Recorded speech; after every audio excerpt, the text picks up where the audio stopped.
He is, without a doubt, the greatest of all villains.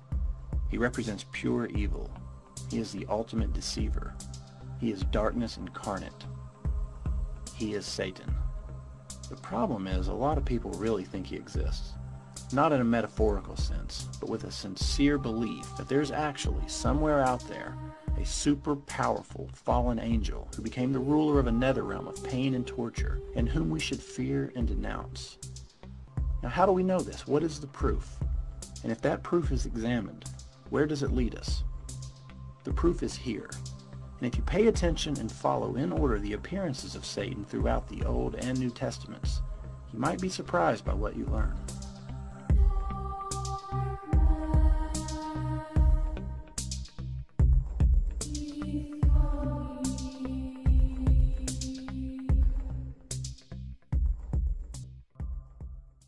When the God of the Bible was making his first appearance, the situation was unique because this religion revolved around one God. Nearly all dominant religions at and before that time were polytheistic and had a council of gods or a cast of divine characters. But this new religion of Yahweh was not a total clean break from tradition. It was still highly influenced by polytheism, as its early writings show. A more detailed example is in Exodus with the famous story of Moses and the 10 plagues on Egypt. The final plague was the most vicious. God kills all of the firstborn children in Egypt whose house does not bear the lamb's blood on the doors. God does this by sending the destroyer, known in Hebrew as Masit. Here, Masit passes over these houses, hence the Jewish celebration of Passover. The important thing to note here is that God directly controls this assassin.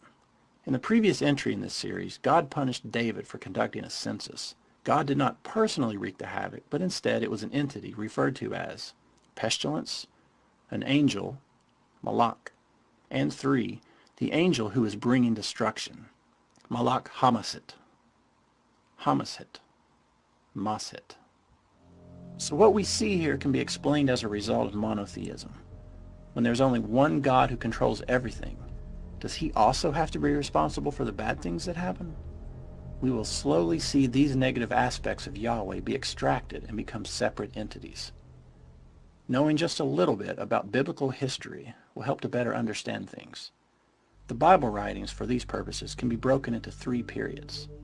First Temple, which were writings on scrolls written before the exile to Babylon and the destruction of Solomon's temple, i.e. before 586 BCE. Second Temple, this was from 530 to 200 BCE. The intertestamental, between the Old and New Testaments, and the New Testament. During the First Temple, we have Masit, the smiting angel, and a new word, Satan, which in Hebrew means an agent of obstruction or punishment. Though Semitic languages do not have capital letters, to us, this is a lowercase word. This is not the uppercase Satan that mankind will eventually come to identify with. That uppercase Satan is absent from the Old Testament. But during First Temple, the word Satan occurs a few times, both to mean an earthly adversary and a celestial one. As for the earthly references, there are only 5, and 4 of those occur in biblical passages associated with David or his son Solomon. For example, in 1 Samuel, David became a double agent in the Philistine army, and they eventually became suspicious of him. They said, "He must not go with us into battle, or he will turn against us," become a Satan during the fighting. And when David's son Solomon became king, and God raised up against Solomon another adversary, or Satan, Rezon, son of Eliada. Rezon was Israel's adversary as long as Solomon lived.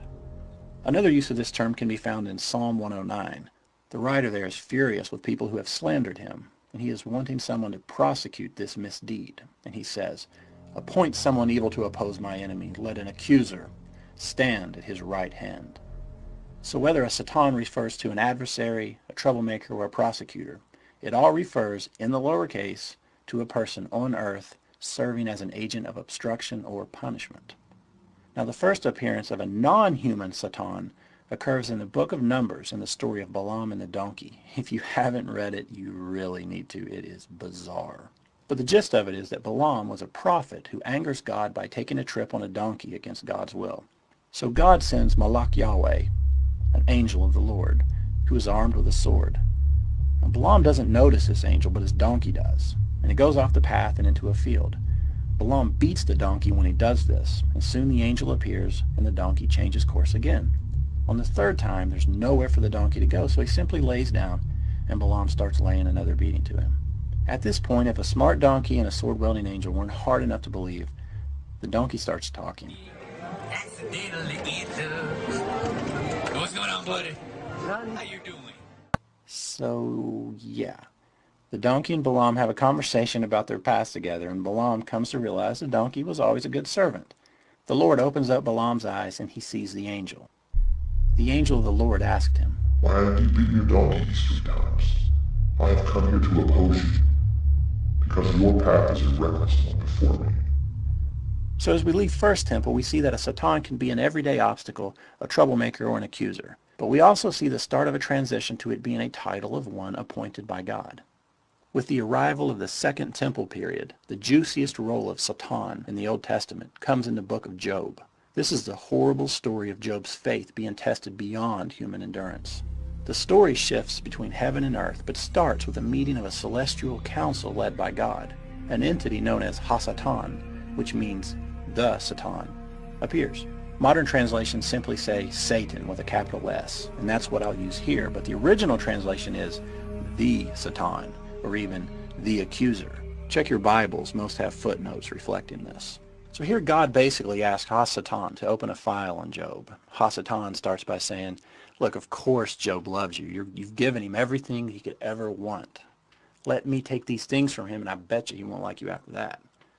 And God says, Okay. Do it. Do it. All right. so this terrible bet begins.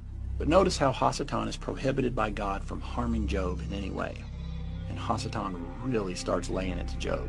First his livestock are killed, then his stable hands, and then horribly, Job's 10 children. Job then cries out in agony, but he doesn't blame God. Instead, he praises him. Round 2 starts. Ha-Satan returns to God in the council, and he says, look, killing his family wasn't enough. You need to harm him. People really only care about themselves. So God says again, Do it. Do it. sweet, Ha-Satan says, and he goes back down and he gives Job boils and poison ivy and scabies all over his body, and Job cries out to God for an explanation. Ha-Satan is basically gone for the rest of this terrible story until the finale in chapter 42. But here's what we know about Ha-Satan at this point. He comes and goes between heaven and earth. He's part of some celestial council. He does not act outside of the Lord's permission, and he has limited powers. This is not the same Satan we'll eventually see in the New Testament. But what we see during the Second Temple is Ha-Satan acting on behalf of God, but only one step away from being totally independent. And we get that transition between agent and independent actor at the end of Second Temple. As I mentioned before, the last entry in this series dealt with a story where God punished David for doing that census. Scholars generally believe that 2 Samuel was written around 550 BCE. This same story was retold 30 to 100 years later in the book of Chronicles. But this time, Satan himself orders the census. Not Ha-Satan, but Satan, capital S. According to T.J. Ray and Greg Mobley in their fabulous book, The Birth of Satan, they say the author of Chronicles is reflecting here the growing existential frustration of a monotheistic people who find it difficult to accept a God who is the author of both good and evil. For the first time in the canonical Hebrew Bible, Satan appears as a proper noun. The cosmic personality split is underway.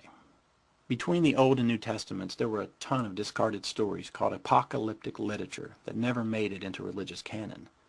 These books dealt with visions of end times given to the author, usually by an angel. Here we see Satan continue to grow. In the book of Jubilees, we meet Mastema, an angel who persecutes evil. He carries out punishments for God and he tempts humans. He requests God to permit him to have demons as his subordinates. In the second book of Enoch, we meet a rebel angel called Satael, who is cast out of heaven and takes up arms against it. And finally, there's a book called The Life of Adam and Eve that follows the first man and woman after they were evicted from the Garden of Eden. It explains that Satan refused to bow down to man and was cast out of heaven, and he promises to always haunt and tempt the descendants of Adam. Now, this story was reworked and made part of the Quran. This book also helps deflect challenges by the religious because this is a historical snapshot showing the time that people began associating this new evil being, Satan, with the serpent who initially tempted Adam and Eve. Satan is not mentioned in Genesis, but a snake is, and it's called a wild animal and not a fallen angel or the prince of darkness. We also learn how snakes lost their legs and eat dust. Also, the serpent is not considered to be anything else throughout the entire Old Testament. But let's talk about Satan. By the time the New Testament appears, Satan continues his evolution. In the earliest books of the New Testament, which were the epistles written by Paul, Satan is mentioned less than 7 times, and every time he plays the role of an obstructor or a hindrance to Christians. However, by the time the Gospels appear, Satan is Jesus' nemesis, and he's quite powerful. For example, both Luke and Matthew say Satan tempts Jesus with this line, To you I will give their glory and all this authority, for it has been given over to me, and I give it to anyone I please. The 4 Gospels suggest that Satan rules the physical world, and it explicitly says that he commands all demons and devils. Where demonic entities rarely appeared in the Old Testament, there are nearly 568 appearances in the New Testament of some sort of demon or evil spirit. And you have to ask, did demons just suddenly appear as the New Testament was being written? Or did the Old Testament writers just not think it was important to record them? Or does this show an evolution in how these people saw the world at that time? And at the end of the New Testament, we get the best example of apocalyptic literature, Revelation. Here, Satan is a full-blown superhero villain. He appears as a dragon, a monster, and even an ancient serpent. We see all the previous incarnations of Satan appear here. Satan, Masit, Hasatan, the accuser, Mastema, Satanel. The author even loops back and says that the serpent in the Garden of Eden is Satan. Even after the biblical books were written and compiled into one source, Satan's image continued to evolve. In medieval times, we started getting many visual representations of him. He grew horns and scaly wings, and sometimes he kept his goat legs. In the 14th century, we got Dante's Inferno that showed us hell and a very bizarre Satan. A few hundred years later, we got John Milton's Paradise Lost, one of the greatest literary achievements of the Western world. The Satan we know today is largely molded from Milton, a cast-out angel, a tortured ruler of hell. Milton married classic mythology to Christianity into this poem. Satan is actually the main character of this work, and I strongly encourage everyone to give it a read. But over the next 350 years until today, Satan pretty much remained in this form. So why is it important to show Satan as a construct of religious evolution? Because a world where Satan exists is different from a world where he does not.